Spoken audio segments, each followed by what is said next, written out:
This is Joy of Heaven, Saint of the Day for August 18th, as we celebrate the feast of Saint Helena's Day.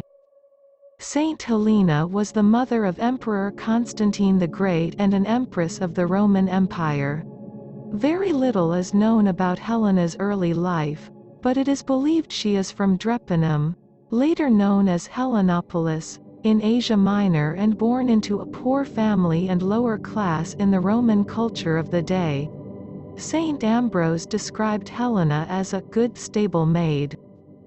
Despite her background, Helena married Constantius Chlorus. With him she birthed her only son, Constantine, around the year 274. Nearly 2 decades later, in 292, Constantius, now co-Regent of the West, got swept up in his rising stature and divorced Helena for Theodora, the stepdaughter of Emperor Maximinianus Herculius. It is believed he did this to advance his own reputation and advance his standing in the Roman society.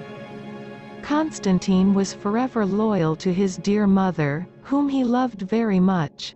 As he grew and became a member of the inner circle, he never left Helena's side.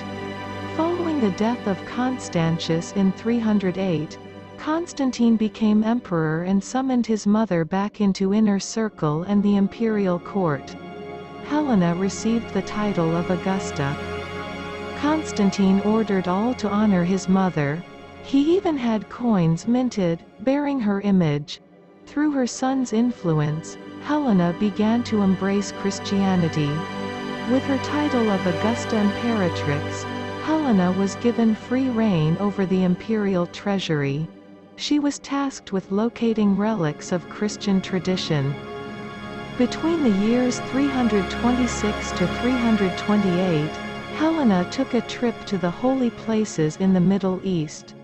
During her journey, Helena had many churches constructed, including the one at the site of Jesus Christ's birth, the Church of the Nativity, Bethlehem, and another at the site of his ascension, Church of Helena on the Mount of Olives. During this time, Jerusalem was still being rebuilt after Titus' destruction. Around the year 130, Emperor Hadrian had a temple built over the site of Jesus' death.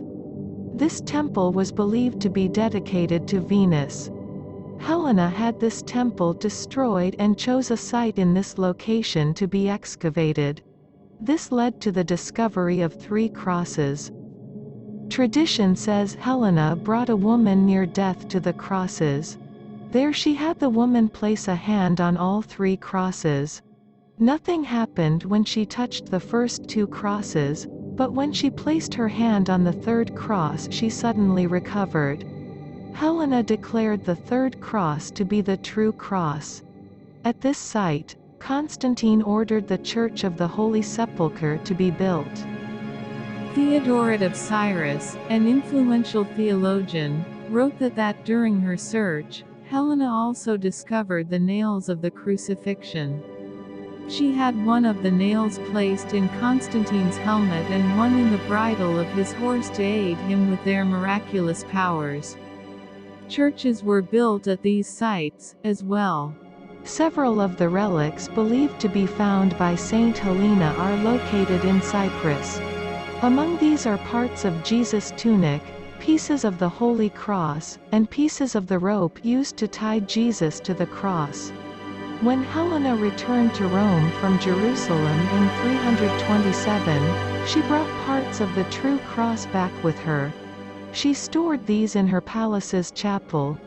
They can still be seen to this day, though her palace has been converted to the Basilica of the Holy Cross in Jerusalem. Saint Helena died around 330 with her dearly devoted son by her side. She was then buried in the mausoleum of Helena outside of Rome. Her sarcophagus can be seen in the Pio Clementine Vatican Museum. Saint Helena was renowned for helping not only individuals, but entire communities through her works of charity. She often sought out to help the poor and destitute. She would visit churches and leave them with rich donations. Saint Helena was a very devout servant of God, so much so that one would easily believe her to have been a follower of Jesus Christ from birth.